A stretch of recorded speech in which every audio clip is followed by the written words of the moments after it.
Hello, today we'll be doing a review of the classic 1959 film Anatomy of a Murder.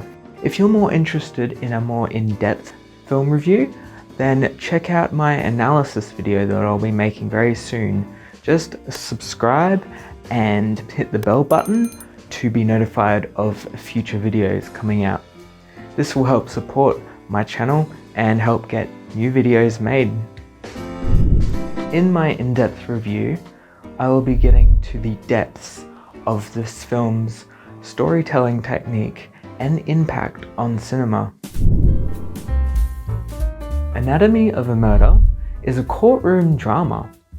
It was directed by Otto Preminger. At the time, he was just as popular as Alfred Hitchcock. The story of the film is based off of a novel written by John Voelker.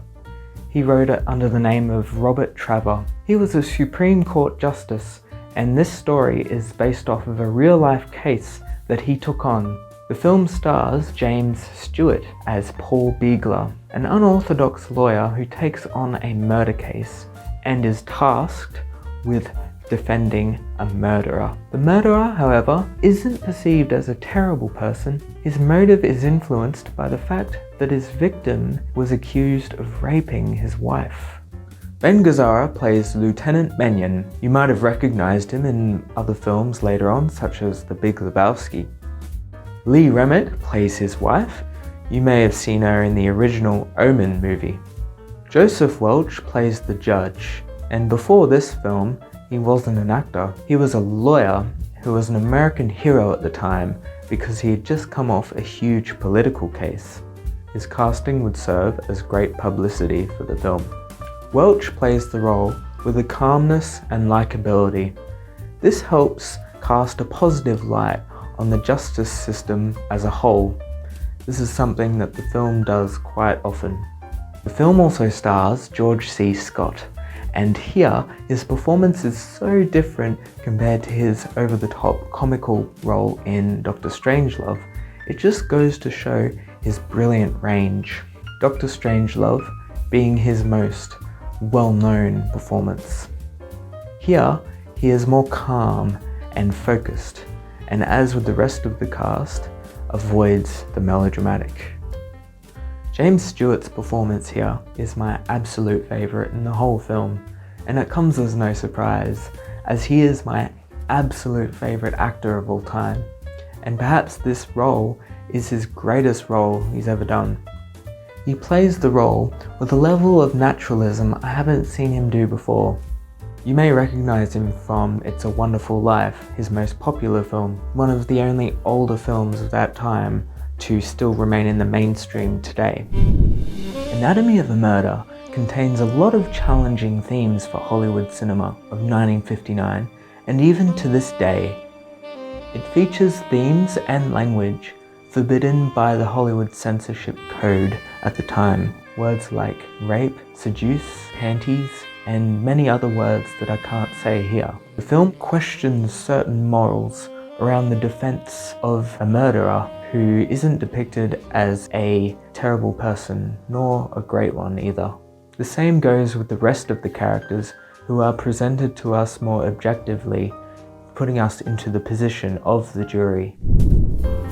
The director himself is a doctor of law. The locations in this film are mostly shot in the places where they actually happened. This includes the courthouse or even the scene of the crime. Not a single scene was shot in a studio. Because of this detail, I find this to be the most practical and legitimate court drama in film history. The film's juicy soundtrack is composed by Duke Ellington, one of the most famous jazz musicians. It was an interesting choice to have a jazz soundtrack accompanying a courtroom drama. However, it works beautifully and adds a unique character to the film. If you don't know what Duke Ellington looks like, well, he's in the film. He's in a scene with James Stewart as they play piano together. The film opens with his fiery score as it accompanies an awesome opening title sequence by Saul. Although the film is long and runs for over 2.5 hours, the pacing is perfect and never drags. The dialogue is sharp and is so well written.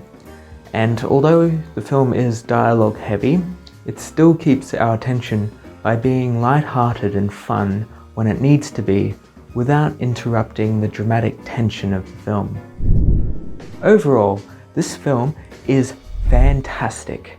The acting, directing, writing, cinematography, it's perfect. If you love your courtroom dramas and haven't seen this film, then get onto it. It is brilliant. Please, please, please comment and let me know if you've seen the film and what you think about it. Or if you've seen any other James Stewart films and what you think of those, or any other court dramas.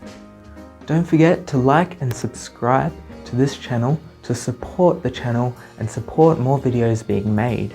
Hit the bell notification button to be notified of when the next video comes out, which will be the even bigger film analysis of Anatomy of a Murder. Thanks for watching, and long live film!